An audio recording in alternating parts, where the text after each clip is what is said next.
तो जैसे कि आप सभी को पता है कि आज हमारी चर्चा का विषय है 30 सितंबर को हुए यूजीसी नेट की परीक्षा सेकंड शिफ्ट के प्रश्नों की चर्चा हम करेंगे यहाँ पर। तो जो भी प्रश्न उपलब्ध यहाँ पर मुझे मिल पाए हैं उन प्रश्नों की मैं अच्छे से व्याख्या करके, क्योंकि बहुत सारे प्रश्न ऐसे थे जो व्याख्या वाले थे, तो उस प्रश्नों की व्याख्या, बाकी जो ऐसे क्वेश्चन एक नंबर के जैसे होते हैं उसके उत्तर बता दूँगी। तो बिना समय व्यर्थ के बताते हैं।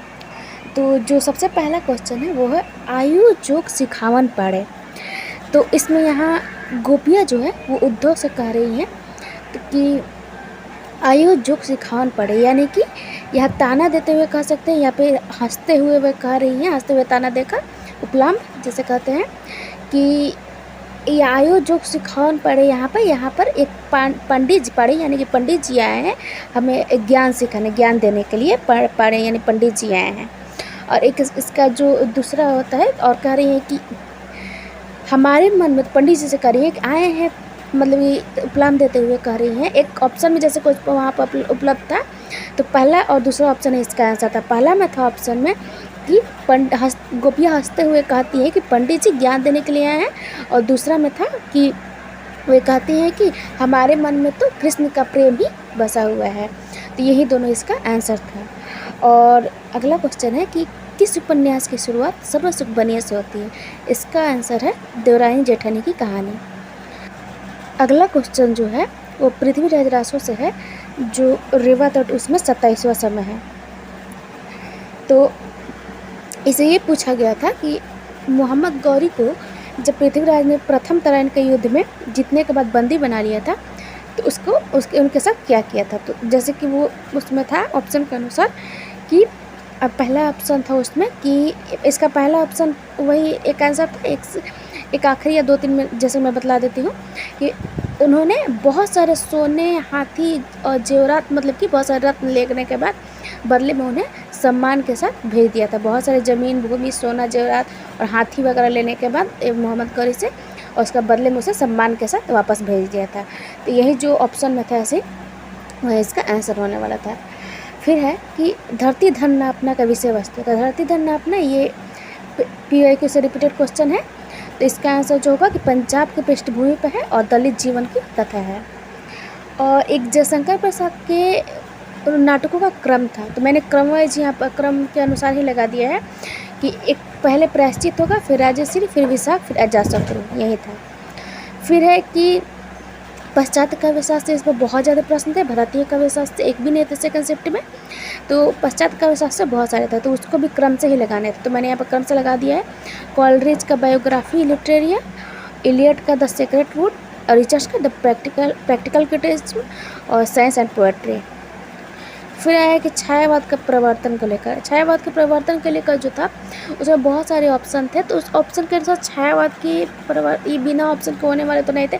फिर भी मैं बतला देती हूँ कि जैसे कि छायावाद का जो प्रवर्तन है वो द्विवेदी युग था, उसकी इतिवृत्तात्मकता के विरोध में आया था, कि उसमें जो एक ही लगातार जो चलते आ रहा था कि पुराने समय से जो कथानक को उठाकर, जैसे कि हरिऔध ने श्री कृष्ण को लेकर बना दिया था, फिर मैथिली शरण ने रामायण को लेकर, इन्हीं सब चीज़ों को इतिवृत्तात्मक कहते हैं। तो अब ये तो ऑप्शन के जैसा ही करें कि किस बार जो ज़्यादा जितने भी प्रश्न थे वो सारे बहुत ही ज़्यादा आपके जो डेप्थ में जाकर आपने पढ़ाया है उसी से क्वेश्चन करने थे। ऐसे नहीं थे कि आपको याद है तो अपना रट्टा मार के हिसाब से कर लेते, बिल्कुल वैसे नहीं था। तो ये तो बिना ऑप्शन के नहीं होने वाला था, फिर भी जो था इसका आंसर मैंने बतला दिया है। और एक था कि ये कैसे कहलाता है, अज्ञे के कविताओं का क्रम बताना था। तो मैं यहाँ पर मैंने यहाँ पर क्रम पर नहीं लिया है, जैसे था वहाँ पर दे दिया, मैं क्रम से बतला देती हूँ। सबसे पहले आंगन के पास द्वार आएगा, फिर सागर मुद्रा, फिर पहले मैं सन्नाटा बुनता हूँ, फिर नदी के बाग पर छाया, ठीक। फिर उसके बाद आया था हरिवंश राय बच्चन के जो आत्मकथा थे उसमें से कौन से नहीं है। तो उसमें एक था आज का अतीत, जो कि भीष्म साहनी का आत्मकथा था। बाकी तो आपको पता है उनके 4 आत्मकथा, क्या भूलू क्या याद करो, नीर का निर्माण, बसेरे से दूर, 205 से 10 द्वार तक। फिर एक पंक्ति थी, आदिकालीन पंक्ति थी, नहीं भक्तिकालीन पंक्ति, कि सफल जन्म मोको गुरु की ने, किसके थी पूछा गया था, तो ये नामदेव की पंक्तियाँ थे। फिर यहाँ पर पूछा गया है कि कहा गया है कि मोहसिन ने बाज़ार से क्या ख़रीदा। तो मोहसिन ने बाज़ार से भिस्ती खरीदा था।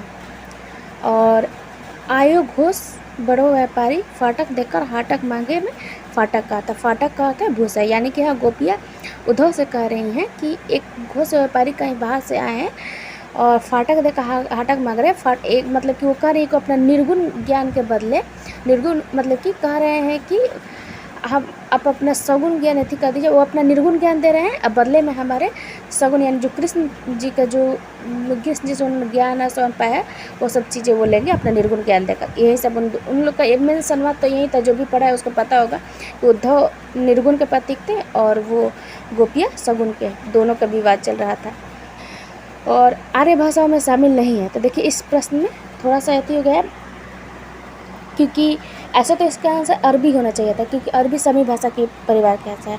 लेकिन मैंने PYQ में चेक किया है जो कि पहले आ चुका है, तो उसके अनुसार उसमें भी ये क्वेश्चन रिपीट हो चुका है। उसने तुर्की आंसर माना है, तो उसने किस बना पर माना है, इसलिए मैंने इस क्वेश्चन को थोड़ा डाउट पर डालती हूँ। और एक था कि तत्सम शब्द कौन सा नहीं है, तो ये तो एकदम साफ पता चले कि राय तत्सम शब्द नहीं है। और बात करते हैं कि आवारा मसीहा में शरद चंद्र का जन्म स्थान पूछा था, तो वो देवानंदपुर होगा।